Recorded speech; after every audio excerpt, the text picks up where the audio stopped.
9.5 কোটি মহিলাদের হাত, এই মহিলাদেরকে ঘরে রেখে কোনোদিন বাংলাদেশের অর্থনীতির উন্নতি হতে পারে না। ইতিহাসে স্মরণীয় হয়ে থাকবে যে এই মহিলা সমাবেশ, আজকের এই বিন্নাবাইদ ইউনিয়নের মহিলা সমাবেশ।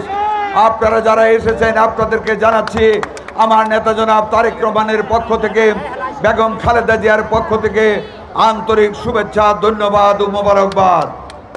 প্রিয় বোনেরা আমার, 17টি বছর পর আজকে মুক্ত বাংলাদেশের জমিনে দাঁড়িয়ে ফ্যাসিস্ট মুক্ত, শেখ হাসিনা মুক্ত, স্বৈরাচার খুনি সরকার মুক্ত একটি গণতান্ত্রিক পরিবেশে আপনাদের সামনে নিজকে হাজির করতে পেরেছি বলে প্রথমে শ্রদ্ধা জানাচ্ছি। গত 17টি বছর আমাদের নেতা জনাব তারেক রহমান বাংলাদেশের 68,000 গ্রামে বিএনপিকে সংগঠিত করেছেন, যার ফলশ্রুতিতে গত বছরের জুলাই আগস্ট বিপ্লবের মাধ্যমে বৈষম্য বিরোধী ছাত্র জনতার আন্দোলনে শেখ হাসিনা তার স্বৈরাচারী সরকারের সকল সদস্য সহ বাংলার জমিন থেকে পলায়ন করতে বাধ্য হয়েছে। আজকে তাই আপনাদের সামনে আমি হাজির হতে পেরেছি। শুকরিয়া আমার আল্লাহর প্রতি, যিনি এই পরিবেশ সৃষ্টি করেছেন। ধন্যবাদ জানাচ্ছি আমার মা বোনদের যে আজকের মুক্ত পরিবেশে আপনারা এখানে এসেছেন। প্রিয় বোনেরা আমার, ক্ষমা চাচ্ছি আপনাদের কাছে।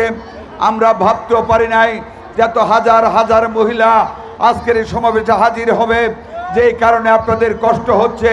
আবারও আপনাদের কাছে ক্ষমা চেয়ে ধন্যবাদ জানাচ্ছি আজকের সমাবেশে আপনারা আসার জন্য।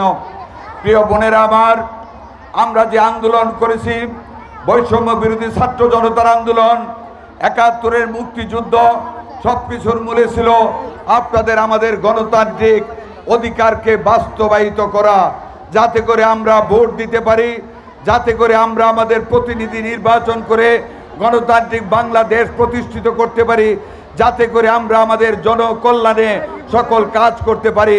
কিন্তু বোনেরা আমার, আজকেও এই দেশে একটা বিশেষ রাজনৈতিক গোষ্ঠী ষড়যন্ত্র করতেছে নির্বাচনকে বাধাগ্রস্ত করার জন্য। আপনারা ভোটার, আপনারা দেশের ভবিষ্যৎ। 18 কোটি মানুষের 9.5 কোটি মহিলাদের হাত, এই মহিলাদেরকে ঘরে রেখে কোনোদিন বাংলাদেশের অর্থনীতির উন্নতি হতে পারে না। কাজেই আমাদের নেতা জনাব তারেক রহমান যেই 31 দফা দিয়েছেন, সেই 31 দফাতে সবচাইতে গুরুত্বের সাথে উল্লেখ করেছেন মহিলাদের মান উন্নয়ন করা, মহিলাদেরকে সামাজিক কর্মে, অর্থনৈতিক সমৃদ্ধিতে অংশগ্রহণ করার সুযোগ তৈরি করে দেওয়া। আমার বোনেরা, আপনাদের জ্ঞাতার্থে জানাতে চাই, আপনাদের জন্য আগামী নির্বাচনে আমাদের প্রতিশ্রুতি, আমরা যদি ক্ষমতায় যাই মহিলাদের ঘরে বসে কর্মের ব্যবস্থা করা হবে।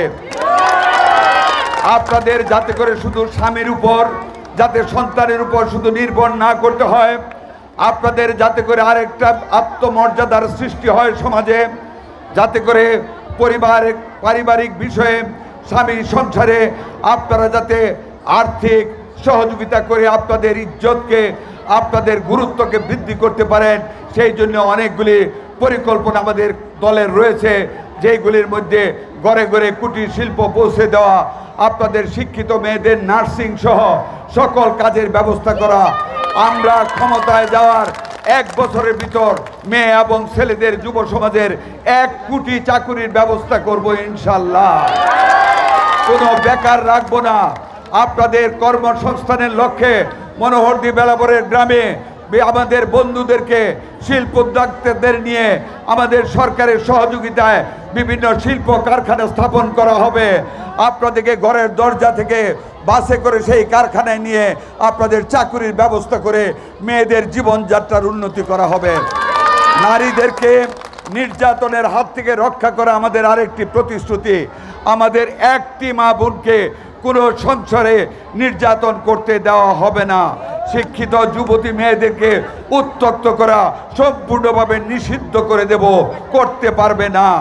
নেশাকে আমরা না বলবো, সমাজ থেকে নেশা, জুয়া, দুর্নীতিকে সমূলে মূল উৎপাটন করবো। আল্লাহ যদি আমাকে এমপি বানান, ওয়াদা করে গেলাম আপনাদের সামনে।